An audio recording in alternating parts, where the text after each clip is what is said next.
British காலகட்டத்துல தங்கம் எங்கெல்லாம் கிடைக்கும் அப்படின்னு இந்தியா முழுக்க தேடிட்டு இருந்தாங்க. அப்பதான் தமிழ்நாடு கர்நாடகா பார்டர்ல யானைமலை அப்படின்ற பகுதியில தங்கம் இருக்கிறதா அப்படின்னு சொல்லி ஒரு தகவல் கிடைக்குது. ஆனா அங்க தங்கம் இருக்குதா இல்லையா அப்படின்னு இது வரைக்கும் யாருக்குமே தெரியல. அதே மாதிரி அந்த யானைமலை இருக்கிற இடத்துக்கு தங்கத்தை தேடி போனா அங்க போனவங்க யாருமே உயிரோட திரும்பி வந்ததே இல்ல. பிரிட்டிஷ்காரங்க அந்த இடத்தை பத்தி விசாரிக்கும் போது அங்க இருக்கிற தங்கத்தை ஒரு பேய் தான் பாதுகாக்குது அப்படின்னு அவங்களுக்கு ஒரு தகவல் தெரிய வருது. இதையும் மீறி இந்த பிரிட்டிஷ்காரங்க இங்க தங்கம் எடுக்க போவாங்களா மாட்டாங்களா, அந்த தங்கத்துக்கு பின்னாடி அப்படின்னா வரலாறு இருக்கு அப்படின்னு தெரிஞ்சுக்க இந்த வீடியோ மறக்காம ஃபுல்லா பாருங்க. இப்ப அப்படியே நமக்கு வேப்பூர் அப்படின்ற ஒரு கிராமத்தை காட்டுறாங்க. அங்க இருக்கிற மக்கள் எல்லாருமே சந்தோஷமான ஒரு வாழ்க்கையை வாழ்ந்துட்டு இருக்காங்க. வேலைக்கு போனதா சாப்பாடு, அதே மாதிரி பஞ்சம் பட்டினி ஏதாவது வந்தா அங்க இருக்கிற முதலாளி கிட்ட தான் நிலத்தையே அடமானம் வச்சு அடமானத்துல இருக்கிற அவங்க நிலத்திலேயே கூலி வேலை செஞ்சு அது மூலியமா வர வருமானத்தில் தான் அவங்க வாழ்ந்துட்டே இருக்காங்க ஊர்ல. இதே ஊர்ல தான் நம்ம ஹீரோ தங்கலானும் இருக்காரு. அவருக்கு ஒரு மனைவி 4 பசங்க அப்படின்னு ரொம்பவே சந்தோஷமா தான் வாழ்ந்துட்டு இருக்காரு. ஆனா தங்கலான் கிட்ட இருக்கிறதே சிறு காணி நிலம் தான். அந்த நிலத்திலேயே ஒரு விவசாயம் பண்ணிட்டு ஓரளவுக்கு வாழ்க்கையை ஓட்டிட்டு இருக்காரு. அவர் நிலத்தை சுத்தி இருக்கிற மத்த எல்லா நிலங்களுமே அந்த ஊர்ல இருக்கிற முதலாளி கிட்ட தான் இருக்கு. இப்ப நிலத்துல விவசாயம் பண்ணி அறுவடைக்கான நாளும் வருது. எல்லாருமே சேர்ந்து அறுவடை பண்றாங்க. ஆனா அந்த ஊர்ல இருக்கிற மத்தவங்க எல்லாருமே கூலிக்காக அறுவடை பண்றாங்க. ஆனா தங்கலான் மட்டும் தான் தன்னோட சொந்த நிலத்துல அவர் அறுவடை பண்றாரு. அப்ப ஊர்க்காரங்க நிலத்தை எல்லாமே தற்காலிகமா காசு கொடுத்து வாங்கி இருக்கிற முதலாளி அந்த இடத்துக்கு வராரு. அப்பன்னு பார்த்து தங்கலானும் அவரோட பொண்டாட்டி என் நிலத்துல இருக்கிற விளைச்சல் தான்ப்பா அதிகம் அப்படின்னு ரொம்ப பெருமையா பேசியிருக்காங்க. அதை கேட்ட உடனே முதலாளியோட முகமே மாறுது.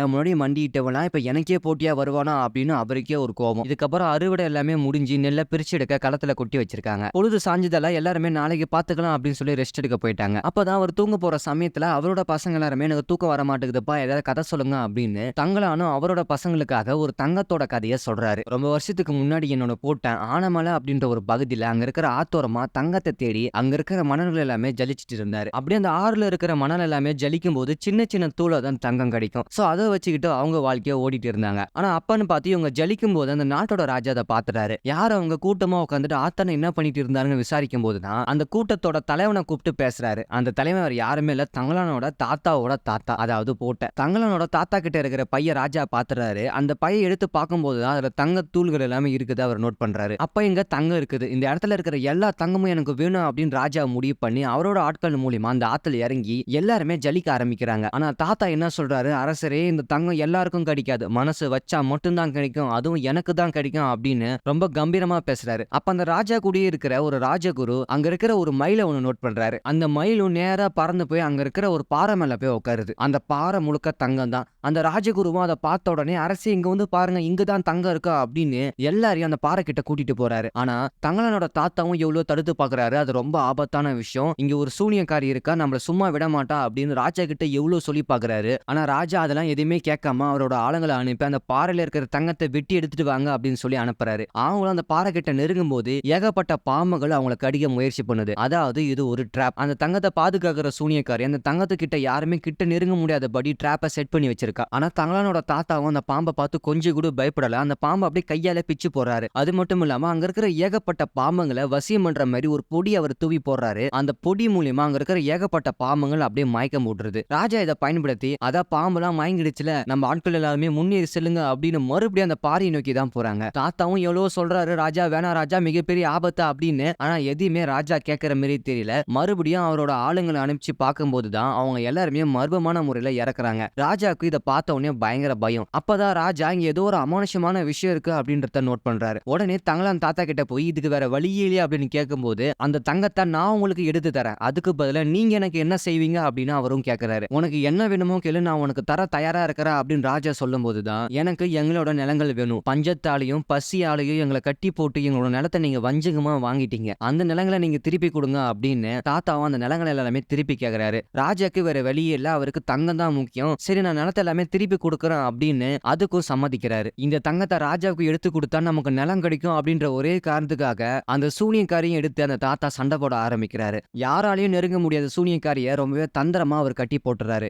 இதுக்கப்புறம் சூனியக்காரிய மாட்டிக்கிட்டா ராஜாவுக்கு அந்த தங்கம் கிடைச்சிருச்சு அப்படின்னு சொல்லி எல்லாரும் சந்தோஷப்பட்டாங்க. ஆனா இங்கதான் கதையே மாறுது. ராஜாவும் அந்த தங்க பாறை கிடைச்சிருச்சு அப்படின்னு சொல்லி கிட்ட போனா அந்த பாறை எதுவுமே தங்கம் கிடையாது, எல்லாமே மண்ணு தான். அந்த பாறை மேல யாரோ தங்கம் மாதிரி ஏதோ பூசி வச்சிருக்காங்க. இதை பார்த்த உடனே ராஜாக்கு பயங்கர கோவம். அப்பதான் நீ தாங்க தங்கம் இருக்குன்னு சொன்ன, இப்ப தங்கம் இல்லைன்னா இடமும் இல்ல அப்படின்னு சொல்லி ராஜா கோவப்படுறாரு. தங்களோட தாத்தாவுக்கு என்ன பண்றதுன்னே தெரியல. உடனே அங்க இருக்கிற ராஜகுரு இந்த சூனியக்காரிய பார்த்து இவங்க இங்க வழி வழியா வாழ்ந்துட்டு இருக்காங்க, இதோ இங்க ஒரு சிலை இருக்கு பாத்தீங்களா, இதுதான் இவங்களோட குலதெய்வம் மாதிரி, இந்த சிலையோட தலையை வெட்டிடுங்க, அதுக்கப்புறமா தங்கம் எங்க இருக்கு அப்படின்ற உண்மையை சொல்லுவான் அப்படின்னு ராஜாவும் அவரோட பேச்சு கேட்டுட்டு அங்க இருக்கிற சிலையோட தலையை வெட்டிடுறாரு. இதனால அந்த சூனியக்காரிக்கு பயங்கர கோவம். எங்க தெய்வத்தோட சிலையே நீங்க வெட்டுறீங்களா அப்படின்னு சொல்லி பயங்கரமா கத்துறான். அந்த சத்தம் தாங்க முடியாம எல்லாருமே சாகுறாங்க. ஆனா ராஜாவும் தங்கலானோட தாத்தா மட்டும் தான் உயிரோட இருக்காரு. ஒரு கட்டத்துக்கு மேல அந்த சூனியக்காரிக்கும் தாத்தாக்கும் பயங்கர சண்டை. கடைசி நிமிஷத்துல ஒரு கத்தி எடுத்து சூனியக்காரியோட வயித்தை கிழிச்சறாரு. அவ வயித்துல இருந்து ஏகப்பட்ட ரத்தம் வெளியேறுது. அந்த ரத்தம் எல்லாமே ஆறு மாரி ஓடுது. அப்படி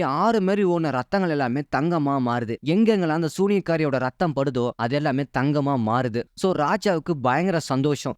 தங்கம் இங்கதான்ப்பா இருக்கு அப்படின்னு சொல்லி அவரு ஏகப்பட்ட சந்தோஷனோட வாழ்றாரு. சோ இது எல்லாமே ஒரு கதையா தங்கலானோ அவங்க பசங்க கிட்ட சொல்லி அவரும் அவரோட பசங்களை தூங்க வச்சிட்டு இருக்காரு. சோ இதுக்கு முன்னாடி அவரோட தாத்தா இந்த மாதிரி வேலைகளை பண்ணிட்டு இருந்தாரு. இது உண்மையா பொய்யா இது வரைக்கும் அவருக்கே தெரியல. இந்த தங்கம் கதை எல்லாமே தங்கலானுக்கு யாரு சொன்னது அப்படின்னு சொல்லி பார்த்தாதான் இது எதுவுமே அவருக்கு யாரும் சொன்னது கிடையாது. இது எல்லாமே கனவுல அவருக்கு வர கதை. அதாவது தங்கலானோட முன்னோர்கள் இப்படி இருந்திருக்காங்க அப்படின்னு அவருக்கு கனவா வந்துட்டே தான் இருக்கும். கதை கேட்டு எல்லாருமே நல்லா தூங்குறாங்க. அப்ப திடீர்னு அவங்க அறுவடை பண்ணி வச்சிருக்க நெற்பயிரில் எவனோ ஒருத்தன் தீய வச்சுட்டு போயிடுறான். அந்த தீயால எல்லா நெற்பயிருமே சாம்பல் ஆயிடுது. சோ இதனால தங்கலானோட ஃபேமிலிக்கு மிகப்பெரிய ஒரு இழப்பு தான். மறுநாள் காலையில அந்த ஊரோட முதலாளி தங்கலானோட இடத்துக்கு வந்து பார்க்கும்போது தான் எல்லாமே சாம்பலா போயிடுச்சு. அதோட ஊர் மக்கள்ல யாருன்னா ஒருத்தன் தன்னோட சொந்த நிலத்துல விவசாயம் பண்ணும்போது அதுல இருந்து வர பங்க ஊரோட தலைவருக்கும் அதோட பிரிட்டிஷ்காரங்களுக்கு வரியா கொடுக்கணும் அப்படின்றதா சட்டமே. இப்ப தங்கலானோட நெற்பயிர் எல்லாமே சாம்பலா போயிடுச்சு. அவரால் எந்த வரியுமே கொடுக்க முடியல. சோ முதலாளி ஒரு முடிவு பண்றாரு. நீ கட்ட வேண்டிய பிரிட்டிஷ் வரியும் நானே கட்டுறேன், அதுக்கு பதிலா என் இடத்துல வந்து நீ வேலை செய்ய அப்படின்னு தங்கலான முதலாளி தன்னோட இடத்துக்கு கூலிக்காரனா அவரை சேர்த்துக்கிறாரு. வேற வழியே இல்லாம தங்கலானும் அவரோட நிலத்துல கூலிக்காரனாவே வேலை செய்யறாரு.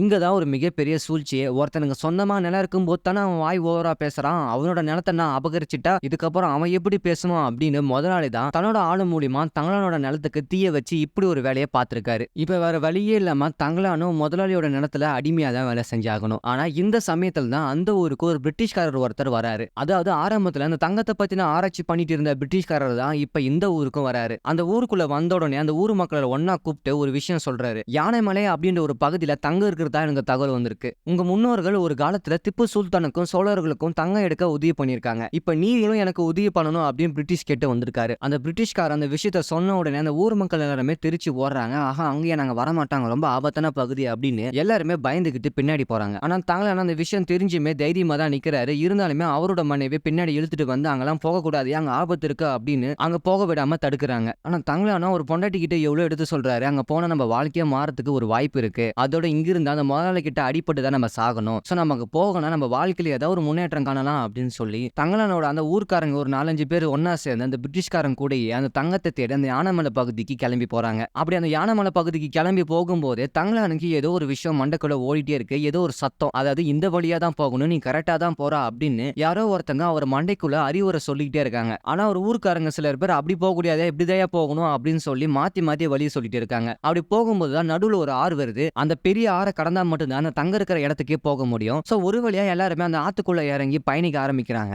அப்ப திடீர்னு தங்கலானுக்கு அந்த ஆத்துக்குள்ள யாரோ ஒருத்தங்க இருக்கிற மாதிரி ஃபீல் ஆகுது. அப்ப திடீர்னு ஒரு சூனியக்காரி மாதிரி ஒரு உருவம் தங்கலானோட காலை இழுத்து பிடிச்சு அந்த ஆத்துக்குள்ள கொல்ல பாக்குறாங்க. தங்கலானும் அந்த ஆத்துக்குள்ளே மாட்டிக்கிறாரு. ஒரு கட்டத்துக்கு மேல அவர் ஊர்க்காரங்க தான் தங்கலான ஆளக்கானமே அப்படின்னு சொல்லி அவரை ஆத்துக்குள்ள இருந்து காப்பாத்தி கரைக்கு கொண்டு வராங்க. அப்பதான் அவர் நடவடிக்கையே வினோதமா இருக்கு. அதாவது ரொம்ப வருஷத்துக்கு முன்னாடி ஒரு ராஜாவுக்கு தங்கத்தை எடுத்து கொடுத்த தங்கலானோட தாத்தா மாதிரி தான் இப்ப இவர் நடந்துக்கிறாரு. ஆனா அடிக்கடி ஒரு மண்டைக்குள்ள இந்த சத்தம் அந்த சூனியக்காரியோட குரலும் கேட்டுட்டே தான் இருக்கு. தங்கத்தை தேடி போக போக பிரிட்டிஷ்காரங்களுக்கும் லைட்டா பயம் வருது. ஏன்னா இந்த இடத்துல பேய் இருக்கு, பிசாசு இருக்கு அப்படின்னு சொல்லி ஏகப்பட்ட கட்டுக்கதை. என்னதான் வெள்ளக்காரனா இருந்தாலுமே ஒரு சில பேருக்கு கடவுள் நம்பிக்கையும் இருக்கும், பேய் நம்பிக்கையும் இருக்கும். அதே மாதிரி தான் அந்த வெள்ளக்கார கூட்டத்துல ஒருத்தன் வந்து பயந்துகிட்டே தான் வரான். அப்ப அந்த பிரிட்டிஷ்காரன் வச்சிருக்கிற மேப்பை படி பார்த்தா நம்ம அந்த இடத்துக்கு வந்துட்டோம், இங்க தோண்டா தங்கம் கிடைக்கும் அப்படின்னு ஒரு வழியா அந்த இடத்த தோண்ட ஆரம்பிக்கிறாங்க. ஆனா தங்கம் எங்கேயுமே கிடைக்கல. அப்பதான் தூரத்துல ஒருத்தர் மயில பாக்குறாரு. அந்த மயில் எங்க வந்து நிக்குதோ அங்கதான் தங்கம் இருக்கும் அப்படின்னு சொல்லி அந்த ஊர்க்காரங்களும் சொல்றாங்க. அங்கேயும் தோண்டி பாக்குறாங்க, அங்கேயும் தங்கம் கிடைக்கல. கிட்டத்தட்ட ஏகப்பட்ட நாள் எங்கெல்லாம் தங்கம் கிடைக்குமோ அப்படின்னு அங்க உள்ளுணர்வு சொல்லுதோ அது எல்லா இடத்துலயும் தேடி பாக்குறாங்க.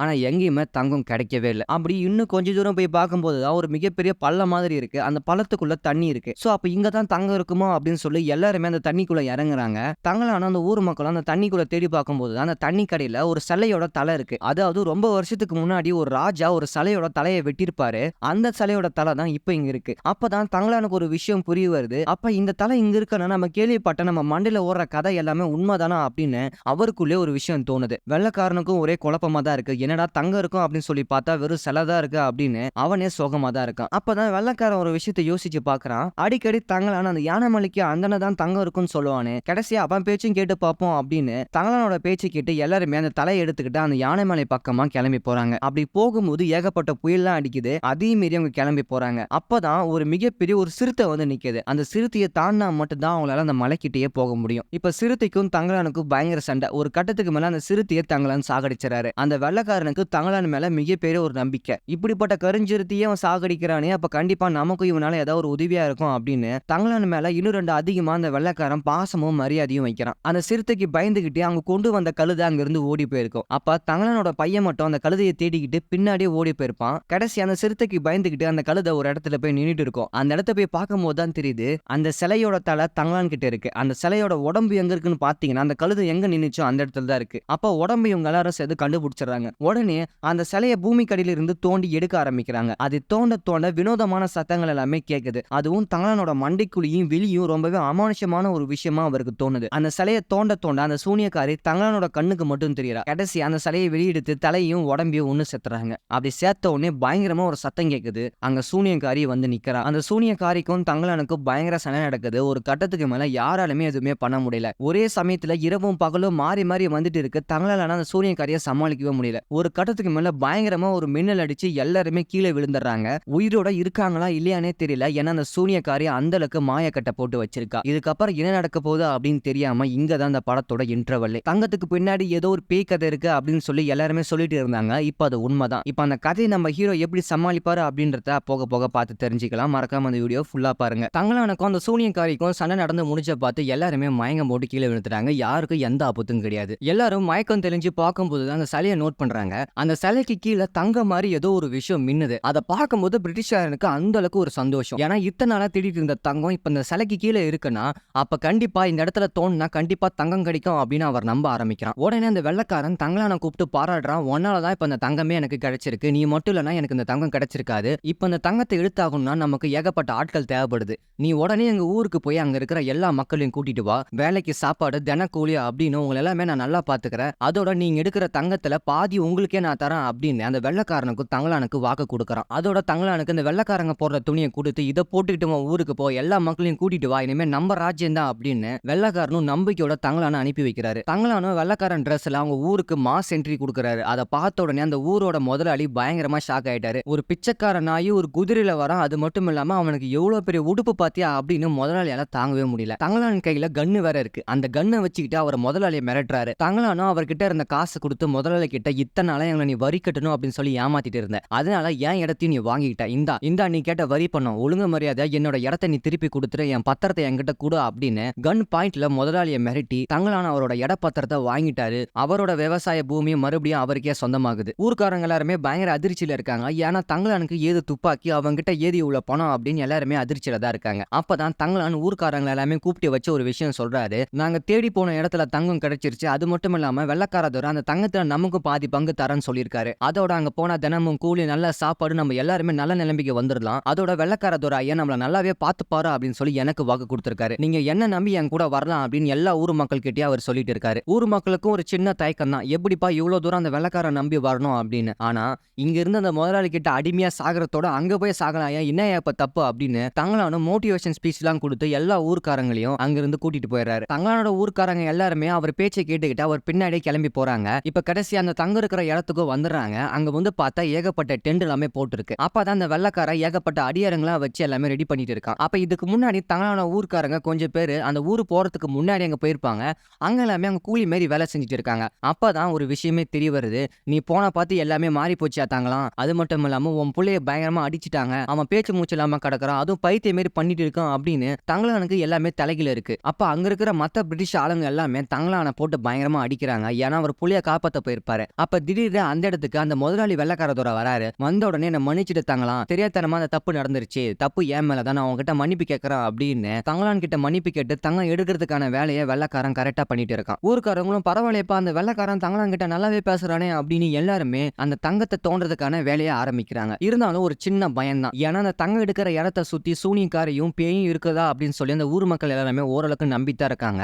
அதோட அடிக்கடி தங்கலானோட கண்ணுக்கு மட்டும் அந்த சூனியக்காரி தெரிஞ்சுக்கிட்டு இங்க இருந்து போயிடுவோம், உயிருக்கே ஆபத்து, உன் மக்களை கூட்டிட்டு போ அப்படின்னு அந்த சூனியக்காரி ஒரு மாயை மாரி வந்து தங்கலான ரொம்பவே பயன்படுத்திட்டு இருப்பா. இருந்தாலும் அதெல்லாம் அவர் பெருசா கண்டுக்க மாட்டாரு. ஏய் உன்னை என்ன பண்ணுவே பண்ணிக்கும், இந்த தங்கத்தை நான் எடுத்தே தீருமா அப்படின்னு ஊர்க்காரங்க எல்லாருமே தங்கத்தை எடுத்துக்கான வேலையை ஆரம்பிக்கிறாங்க. கல்லை உடைக்கிறாங்க, பள்ளத்தை தோன்றாங்க. ஆனா தங்க தங்கம் மட்டும் கிடைச்ச பாடே காணும். அதே மாதிரி ஒவ்வொரு நாளும் ஏதோ ஒரு அசம்பாவிதம் நடந்துட்டே இருக்கு. அப்படி ஒரு நாள் அங்க தோண்டும் போது ஏகப்பட்ட பாம்புகள் எல்லாமே ஒண்ணு சேர்ந்து அந்த ஊர் மக்களை தாக்க பாக்குது. அப்ப திடீர்னு எதிர்பாராத விதமா தங்களானோட பொண்ணு மட்டும் அந்த பாம்பு கடிக்க ஆளாகி அந்த பொண்ணு அங்கே இறந்து போயிருது. தங்களானால தாங்கவே முடியல. இது மட்டும் இல்லாம ஒவ்வொரு நாளும் ஏதோ ஒரு அசம்பாவிதம் நடந்துட்டே இருக்கு. அந்த ஊர்க்காரங்களுக்கு இங்க இருக்கு சுத்தமா பிடிக்கல. வெள்ளக்காரனுக்கும் தங்கத்தை தேடி தேடி அவனும் அழுத்து போயிட்டான். எவ்வளவு தோண்டினாலும் தங்கம் மட்டும் கிடைக்கவே மாட்டேங்குது. அவன் கையில இருக்கிற எல்லா காசுமே இழந்துட்டான். கவர்மெண்ட்டும் பெருசா சப்போர்ட் பண்ற மாதிரி தெரியல. ஏன்னா தங்கம்னு ஒண்ணு கிடைச்சாதானே சப்போர்ட் பண்ணுவாங்க. அதனால காசு இல்லாதால சாப்பாடும் கிடையாது. எல்லாம் பட்னி பஞ்சம் அப்படின்னு எல்லாருமே பசியோட தான் வேலை செய்யறாங்க. யாராலுமே அந்த தங்கத்தை தோன்ற வேலையில ஈடுபடவே முடியல. அதோட தினமுமே அந்த சூனியக்காரி தங்களான மட்டும் ரொம்பவே டார்ச்சர் பண்ணிட்டு இருந்தா. நீ எங்காலும் நீ என் கூட வந்துரு,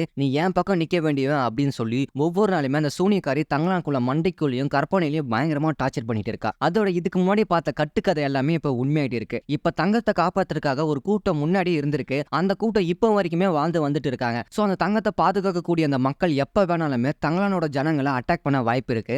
சோ தங்களான எவ்வளவு சீக்கிரம் தங்கத்தை எடுக்க முடியுமோ அவ்வளோக்கு எடுக்க முயற்சி பண்றாரு. ஆனா தங்கம் தான் கிடைச்ச பாட காணும். ஒரு கட்டத்துக்கு மேல அந்த வெள்ளக்காரனும் பயங்கரமா சோறு அடைஞ்சிட்டான். இது வேலைக்காவது நம்ம தங்கத்தை எடுத்தே ஆகணும் சொல்லி போதையில பயங்கரமா அந்த பாறையை போட்டு தட்டிட்டு இருக்கான். அப்ப திடீர்னு ஒரு மின்னலை வந்து தாக்குது. அந்த மின்னலை வந்து தாக்கின பிறகுதான் தங்களானுக்கு ஒரு மிகப்பெரிய விஷயமே புரிய வருது. அங்க இருக்கிற எல்லா இடத்துலயும் தேடி பார்த்துட்டாங்க. ஆனா அங்க ஒரு பாறையில மட்டும் தேடி பார்க்கல. அந்த பாறை கீழே தான் தங்கம் இருக்கும் அப்படின்னு சொல்லி அந்த ஊர் மக்கள் எல்லாருமே அந்த பாறைக்கு நெருப்பு வச்சு அந்த பாறையை உடைச்சு பாக்குறாங்க. அப்படி உடைக்கும் போது அந்த பாறை கீழே ஒரு மிகப்பெரிய ஒரு பள்ளம் இருக்கு. அந்த பாலத்துக்கு கீழே இருக்கிற பள்ளத்துல இறங்கி பார்க்கும்போது தான் எல்லாருக்கும் பயங்கர ஒரு ஷாக். ஏன்னா இத்தனை நாளா அவங்க தேடிட்டு இருந்த தங்கம் அந்த பாறைக்கு கீழே இருக்கிற பள்ளத்துல தான் இருந்திருக்கு. அதோட அந்த பள்ளத்தை தோண்டவங்க வேற யாருமே இல்ல. ரொம்ப வருஷத்துக்கு முன்னாடி திப்பு சுல்தான் தான் அந்த தங்கத்தை தேடி அந்த பள்ளத்தை தோண்டி இருக்காரு. இந்த விஷயங்கள் எல்லாமே தங்களானோட கண்ணுக்கு மட்டும் விஷுவலா அப்படியே தெரியுது. தங்களானுக்கு எது நடந்தாலும் இதுக்கு முன்னாடி இந்த இடத்துல என்ன நடந்திருக்கா அப்படின்னு சொல்லி ஓரளவுக்கு அவருக்கு மண்டக்குள்ள ஓடிட்டே இருக்கும். சோ அதனால அவருக்கு மட்டும் ஏதோ ஒரு சக்தி இருக்கிற மாதிரி நமக்கு இந்த இடத்துல காமிச்சிருப்பாங்க. அதோட அந்த ஊர் மக்கள் எல்லாருமே அந்த தங்கம் இருக்கிற இடத்த கண்டுபிடிச்சிட்டாங்க. இப்ப வெள்ளக்காரன் என்ன சொல்லியிருப்பான், தங்கம் கிடைச்சா பாதி தங்கம் எனக்கு, மீதி தங்கம் உனக்கா அப்படின்னு சொல்லி ஒரு டீல் ஒண்ணு போட்டிருப்பான். அந்த ஊர்க்காரங்களும் அதை நம்பி அங்க இருக்கிற தங்கத்தை எல்லாமே எடுத்துட்டு மேல வராங்க. அப்ப வெள்ளக்காரன் அவனோட சுயரூபத்தை காட்டுறான். என்னடா தங்கம், இது என்னோட தங்கம், இந்த தங்கத்துல இருந்து ஒரு துரும்ப கூட உங்களால எடுத்துட்டு போக முடியாது அப்படின்னு வெள்ளக்காரன் தன்னோட சுயரூபத்தை இப்பதான் காட்டுறான். அது மட்டும் இல்லாம அங்க இருக்கிற மக்களை அடிமைப்படுத்தி பயங்கரமா போட்டு அடிக்கிறான். தங்களால இதை பார்த்துட்டு சும்மா இருக்க முடியல. அப்பதான் யோ நிறுத்துங்க, அது தங்கமே கிடையாது, இது தங்க மாதிரி இருக்கிற ஒரு மண்ணு, அந்த சூனியக்காரி நம்மள நல்லா ஏமாத்திட்டா அப்படின்னு தங்கள அந்த விஷயத்தை சொல்லும் போது அந்த வெள்ளக்காரனால தாங்கவே முடியல. அப்ப அந்த வெள்ளக்காரனும் அந்த ஊர்க்காரங்களும் சண்டை போடும் போது திடீர்னு ஒரு கூட்டம் புதுசா வந்து அங்க இறங்குது. அது யாருன்னு சொல்லி பார்த்தா பாரம்பரியமா அந்த தங்கத்தை பாதுகாக்கக்கூடிய ஒரு கூட்டம் தான். அது இந்த சூனியக்காரியோட கூட்டம். அதாவது இந்த காலத்துல அவங்க மனுஷங்களா தான் இருக்காங்க. ஆனா அப்படி அந்த மனுஷங்களையும் தாண்டி சூனியக்காரி அப்படின்ற ஒருத்தையும் இருக்கா. அந்த சூனியக்காரி அந்த கூட்டத்துல இருக்கிற ஒரு பொண்ணோட உடம்புக்குள்ள புகுந்து தங்களான பயங்கரமா போட்டு தாக்குறா. அதோட இப்ப அந்த தங்களானோட கூட்டத்துக்கும் அந்த தங்கத்தை காப்பாற்ற வேண்டிய கூடிய கடமையில இருக்கிற கூட்டத்துக்கும் பயங்கரமா சண்டை நடக்குது. கிட்டத்தட்ட 3 தலைமுறையா அவங்க சண்டை நடந்துதான் இருக்கு. அதாவது இதுக்கு முன்னாடி இருக்கிற அந்த தாத்தாவோட காலகட்டத்திலும் சரி, இப்ப இருக்கிற காலகட்டத்திலும் சரி, எல்லாவோட ஆவிகளுமே அந்த உடம்புக்குள்ள மாறி மாறி வந்து சண்டை போட்டுட்டு இருக்காங்க. ஒரு ஃபேண்டசி மாதிரி, கற்பனைக்கு எட்டாத ஒரு விஷயம். நம்ம முன்னோர்கள் பரம்பரையா ஒரே விஷயத்தை பாதுகாத்து வந்தாங்கன்னா அப்ப அவங்க பரம்பரையா அவங்களுக்கு எவ்வளவு சக்தி இருந்தோ அந்த சக்தி எல்லாமே நமக்குள்ளே இருக்க வாய்ப்பு இருக்கு. சோ அந்த சக்திகள் எல்லாமே ஏதோ ஒரு வினாடியில தான் நமக்கு கிடைக்க ஆரம்பிக்கும். சோ அந்த மாதிரி தான் இப்ப தங்களானுக்கும் அந்த சூனியக்காரிக்கும் மாறி மாறி அவங்க சண்டை போடும்போது அவங்களோட முன்னாள் வரலாறே அவங்களுக்கு தெரிய வருது. ஒரு கட்டத்துக்கு மேல அந்த வெள்ளக்காரன் அந்த சூனியக்காரி இருக்கிற உடம்ப தாக்கும் போதுதான் எதிர்பாராத விதமா தங்களான வந்து தடுத்து அந்த வெள்ளக்காரனை அங்கே கொண்டுறாரு. அப்ப இங்க தான் யாருமே எதிர்பார்க்காத ஒரு மிகப்பெரிய ட்விஸ்ட் இந்த படத்துல நடக்குது. அதாவது தங்களான வேற யாருமே கிடையாது, அவனும் அந்த தங்கத்தை பாதுகாக்கக்கூடிய ஒரு பொறுப்புல இருக்க வேண்டியதான். இங்க தான் நமக்கு ஒரு பிளாஷ்பேக்கே காட்டுறாங்க. இங்க தான் இந்த படத்தோட மிகப்பெரிய ஒரு ட்விஸ்ட். பிளாஷ்பேக்ல 5ஆம் நூற்றாண்டுல இந்த தங்கம் இருக்கிற இடத்தை பாதுகாக்க கூடியதுக்காகவே ஒரு கூட்டம் ஒண்ணு அங்க இருந்திருக்கு. அந்த கூட்டத்தோட தலைவனே இப்ப இருக்கிற தங்களானு தான். அதாவது தங்களானோட முன்னோர்கள் அப்படின்னு சொல்லலாம். அந்த காலத்துல இந்த தங்க இருக்கிற இடத்தை தேடி ஏகப்பட்ட சிற்றரசர்களும் அரசர்களும் அதை நோக்கி வருவாங்க. சோ அவங்க கிட்ட இருந்து எப்படியாச்சும் அந்த தங்கத்தை பாதுகாக்கணும் அப்படின்னு இந்த யானைமலை கூட்டமும் அந்த போர்ல அங்க இருந்து போயிடும். ஏகப்பட்ட போர்கள் அவங்க ஜெயிச்சிருந்தாலுமே ஒரு போர்ல அவங்க தோத்துறாங்க. பொதுவா ஒரு போரை நம்ம தோத்துட்டா அந்த போர்ல யாரு வெற்றி பெற்றாங்களோ அந்த தோத்தவங்களை இவங்க அடிமையாக்கிடுவாங்க. அவங்க அடிமையாக்கி அவங்களோட இடத்துக்கு இவங்க கூட்டிட்டு போய் குத்தடிமை மாரி அவங்கள வேலை வாங்குவாங்க. அவங்க தலைமுறையை தாண்டியும் ஒரே இடத்துல அடிமையா இருக்கிறதால இதுக்கு முன்னாடி அவங்க என்ன பண்ணிட்டு இருந்தாங்க, என்னவா இருந்தாங்க அப்படின்னு சொல்லி அவங்க சுத்தமா மறந்து போயிருப்பாங்க. அடுத்தடுத்த தலைமுறைக்கு அவங்க என்னவா இருந்தாங்க அப்படின்னு சொல்லி ஞாபகம் கூட இருக்காது. சோ அப்படிப்பட்ட ஒரு இடத்துல தான் இப்ப தங்களானும் இருக்காரு. தங்களானோட முன்னோர்கள் ஒரு போர்ல தோத்ததால அவங்க இந்த இடத்தை விட்டு வேற இடத்துக்கு போய் ஒரு அடிமையா வாழ்ந்துட்டு இருந்தாங்க. இப்ப மறுபடியும் அதே இடத்துக்கு இவங்க திரும்பி வரும்போது அவங்க கடந்த கால நினைவு எல்லாமே தங்களானுக்கு ஞாபகமா வருது. அப்ப எனக்கும் இந்த தங்கத்தை காப்பாற்ற வேண்டிய ஒரு விஷயம் இருக்கு அப்படின்னு அவருக்கு தெரிஞ்ச உடனே இந்த தங்கத்தை இனிமே யாராலையும் எடுக்க முடியாது, இது ஏன் மக்களுக்கு எங்களுக்கு சொந்தமான விஷயம், சோ எங்களை தாண்டி யாருமே அதை அனுபவிக்க முடியாது அப்படின்னு அந்த சூனியக்காரி போலீஸ்காரோட கூட்டத்தோட சேர்ந்து தங்களான அந்த ஊர் மக்கள் எல்லாருமே இந்த தங்கத்தை பாதுகாக்க வேண்டிய வேலையில அவங்க இறங்குறாங்க. சோ இதுக்கப்புறம் யாருன்னா தங்கத்தை எடுக்கணும்னு நினைச்சா அது தங்களான மீறி தான் எடுக்க முடியும் அப்படின்றத நம்ம காமிச்சு இதோட அந்த படத்தோட கதையை முடிக்கிறாங்க. இந்த படம் சூனியம் பேய் அப்படின்னு கட்டுக்கதைகளை சேர்த்து ரொம்பவே லாஜிக்கை மீறி எடுத்துறதால இந்த படம் அந்த அளவுக்கு ஓரளவுக்கு புரிய வாய்ப்பு இல்ல. சோ இருந்தாலுமே ஸ்கிரீன் பிளே பொறுத்த வரைக்கும் ரொம்பவே நல்லா பண்ணிருக்காங்க. கண்டிப்பா எல்லாரும் பார்க்க வேண்டிய ஒரு படம் தான் இது. இந்த படத்தோட கதையும் நான் சொன்ன விதமும் உங்களுக்கு பிடிச்சிருந்தா மறக்காம நம்ம சேனல் நீங்க சப்ஸ்கிரைப் பண்ணிடுங்க. கீழே டிஸ்கிரிப்ஷன்ல என்னோட இன்ஸ்டாகிராம் லிங்க் உங்களுக்கு கொடுக்குறேன். அந்த சேனல் உங்களுக்கு பிடிச்சிருந்தா மறக்காம ஃபாலோ பண்ணிடுங்க.